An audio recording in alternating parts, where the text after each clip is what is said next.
am experiencing such a mixture of anticipation and dread. All preparations are complete for my installation.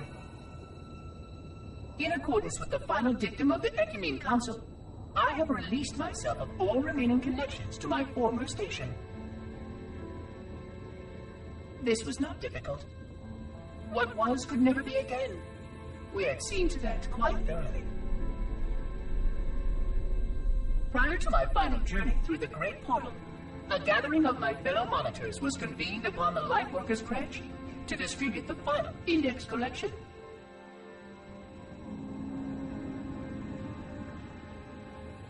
It was most unusual to have this vessel of rebirth play host to such an event.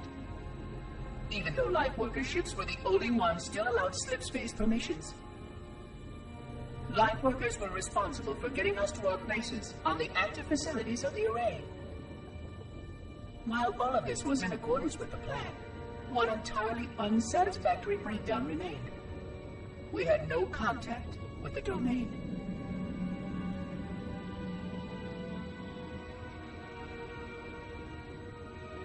The history of all Forerunners was now lost to us. We relied upon the permanence of the domain to preserve our record of the events that led to this point. But without that record, would future civilizations know anything about us? Or only of our weapons? My fellow monitor, 049 Abject Testament, had only one comment on this before we went our separate ways. We deserve to be forgotten. Perhaps. Perhaps.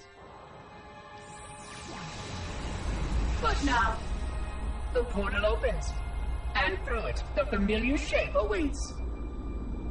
Halo. Home.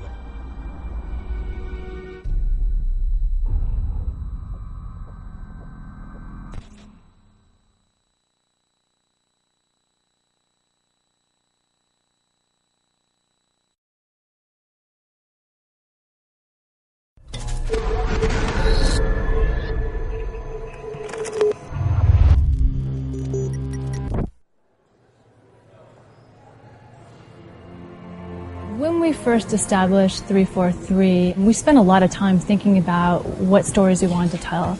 Bounding the universe, what's the first story we wanted to tell, what's the last story we wanted to tell within a timeline. The story that 343 was most excited about was Master Chief. It's the 10th anniversary of Halo. We're like, okay, we kind of have to do this at this point. It just makes a ton of sense. We are announcing at E3 this year Halo Combat Evolved Anniversary.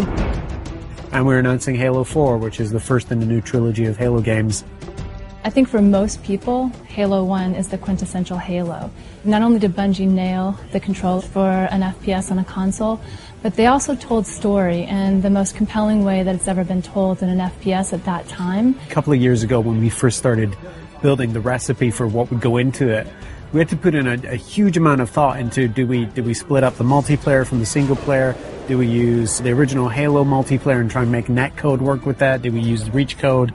We keep that infrastructure and that ecosystem going. First thing we wanted to do is make it look like a 360 title. How would it look if this game came out today? How would it feel? How would it be different? Sometimes you find little additions that's like, God, I wish if this could have been in there 10 years ago, and it looks so right in there right now. And that's what we're looking for in all the changes that we're making. Retouching Halo 1 needed to be a labor of love. The audio, the characters, the levels, the grass, the dirt, the sky, the moons, trying to find a way to reproduce them faithfully, but in a way that looks like it's 10 years later. Literally, you pick this up, the gameplay is identical to what it was 10 years ago, because, I mean, that was just so original, it was so new, it was so fresh. It's great to kind of go back to that old gameplay and feel as powerful as you did in both vehicles and with the pistol. The Halo 1 pistol is back. It is still wildly overpowered. 3 shots to the head from anywhere on the map will kill anything.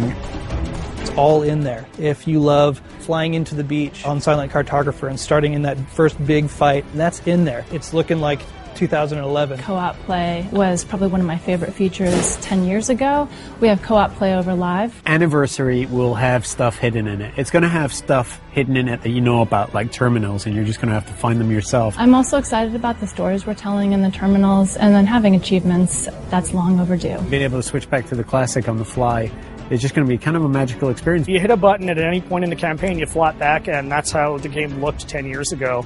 It's just great from a history standpoint to just look at it and go like, oh wow, my god, this is the game I remember. It feels like a modern game. It feels like an FPS that came out yesterday. It does not feel 10 years old. So we didn't touch the gameplay, but it's amazingly beautiful now. You look up in the sky and you see the halo ring and you see the mountains and you're like, I've never been someplace like this before. And I feel that again now, seeing it. I mean, I feel it like I did 10 years ago. The beauty of this is this time on Xbox Live, you can just get back together with the same old crew and the same old posse, and I think virtual pizza parties are going to be the order of the day. It's super exciting to finally be able to talk about what we've been working on for the last years. Just reliving the Halo 1 campaign. For most people, the overall experience is going to be pretty incredible. We get Halo, we respect Halo, we appreciate it, and we're going to do right by it. What we're going to see at E3 is just going to be a first taste of that. I'm looking forward to being able to dish out a little bit more in the months to come. At PAX this August, we have Halo Fest, where you'll hear more about Halo 4,